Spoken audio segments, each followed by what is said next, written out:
Ce mercredi, nouvelle riposte de François Fillon, une lettre adressée aux Français dans le quotidien régional Ouest France. J'ai décidé de ne rien céder aux intimidations et aux pressions. J'ai choisi de me tenir debout face aux Français, face à leur jugement. Le Canard enchaîné affirme que son épouse Pénélope aurait perçu 45 000 € d'indemnité de licenciement à l'Assemblée nationale, dont 29 000 € en novembre 2013. Selon le syndicat des collaborateurs parlementaires, la somme comprendrait d'abord une indemnité légale, un cinquième d'un mois de salaire par année d'ancienneté, auquel s'ajoute le solde de tout compte et une prime facultative. Si effectivement il restait suffisamment de reliquat de crédit collaborateur pour permettre à sa salariée de pouvoir partir avec cette prime de départ, c'est légal, c'est absolument légal. François Fillon, qui a dénoncé hier des mensonges de la part du Canard enchaîné, doit faire face à une autre mise en cause, cette fois dans Le Parisien. Quasiment à la même période, en parallèle de son contrat à l'Assemblée, son épouse aurait eu un deuxième contrat à temps plein pour la Revue des Deux Mondes. Aucune incompatibilité selon son avocat, à condition, précise le droit, que leur cumul ne dépasse pas les 48 heures de travail par semaine, ce que devront déterminer les enquêteurs.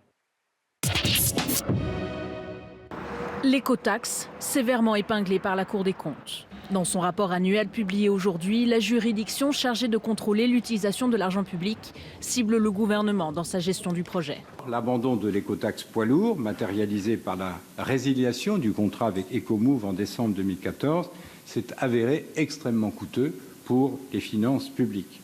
Cette taxe sur les poids lourds devait permettre le financement des infrastructures de transport et visait à encourager les transports ferroviaires et fluviaux. Mais à l'automne 2013, le projet provoque la fronde des bonnets rouges bretons, des semaines de manifestations violentes qui déstabilisent l'exécutif. Le projet est d'abord gelé, mais en octobre 2014, le gouvernement recule définitivement et abandonne l'écotaxe. Une suspension prise dans la précipitation selon la Cour des comptes et un échec stratégique et coûteux. Avec l'abandon du contrat signé avec Ecomove, l'État a dû verser plus de 957 millions d'euros d'indemnités, auxquels s'ajoutent les 70 millions d'euros de dépenses déjà engagées. Des sommes payées par l'État qui héritent d'équipements désormais inutiles. La Cour des comptes parle de gâchis.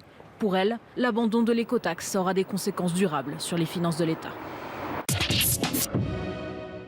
Je tiens donc à dire, au nom du gouvernement, à ce jeune garçon qui est sur son lit d'hôpital, notre solidarité et notre respect profond pour les propos qu'il a tenus hier sur son lit d'hôpital, qui étaient des propos de responsabilité, qui étaient des propos de dignité, qui étaient des propos qui avaient une force républicaine qui doit, ici dans cet hémicycle, forcer le respect de tous ceux qui sont attachés aux valeurs de la République. Et lorsqu'il y a des manquements, il doit y avoir la plus grande fermeté à l'encontre de ceux qui se trouvent à l'origine de ces manquements. Sinon, il n'y a pas d'ordre républicain possible. Et je voulais profiter de votre question pour apporter cette réponse. Les 3 juges de la Cour d'appel de San Francisco ont donc entendu les arguments des avocats des 2 parties. Ils leur ont posé beaucoup de questions, parfois de façon assez tenace. Alors l'avocat du ministère de la Justice estime évidemment qu'il faut rétablir ce décret, que le président américain est dans son droit de prendre une telle décision en matière d'immigration et qu'en gros, personne, ni même la justice, ne peut remettre en cause un décret présidentiel pris au nom de la sécurité intérieure. Là, les juges ont semblé peu convaincus.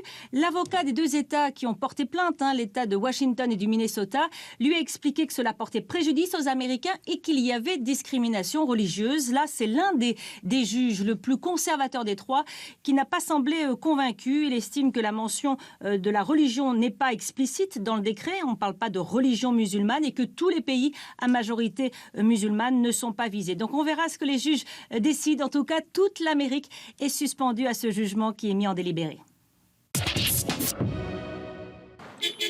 Difficile de croire qu'il y a un mois encore, seuls les soldats sillonnaient les rues de Mossoul. Aujourd'hui, la ville irakienne s'est transformée. Des milliers d'enfants ont même retrouvé le chemin de l'école. La plupart des restaurants et magasins ont rouvert. Sur cette place, on vend des téléphones portables à la sauvette. C'est tout un symbole. L'année dernière, l'État islamique a banni l'usage des téléphones portables. Quand il se prenait quelqu'un au téléphone, il l'exécutait. Pour autant, derrière cet apparent retour à la normale se cache une ville meurtrie. Il faut encore enlever les engins explosifs laissés par les djihadistes. Il faut aussi rebâtir les édifices détruits. Nous voulons reconstruire notre maison. Mais comment? Mon mari doit nourrir 12 personnes et notre seule source de revenus, c'était ce taxi. Un taxi utilisé comme voiture piégée par le groupe État islamique, le groupe qui contrôle encore l'ouest de Mossoul où vivent 750 000 personnes. Selon l'ONU, 7 camps sont actuellement en construction pour accueillir les réfugiés.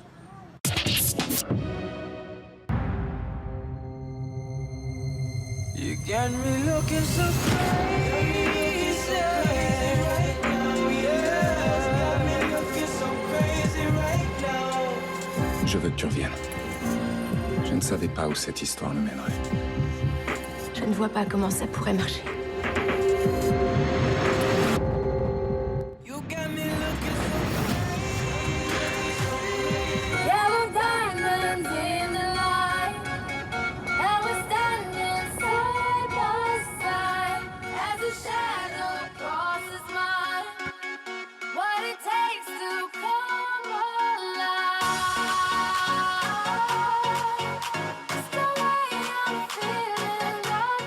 C'est Superman, mon pire ennemi. C'est pas un méchant, Superman. Alors je me bagarre de ci, de là contre eux, ce que je trouve.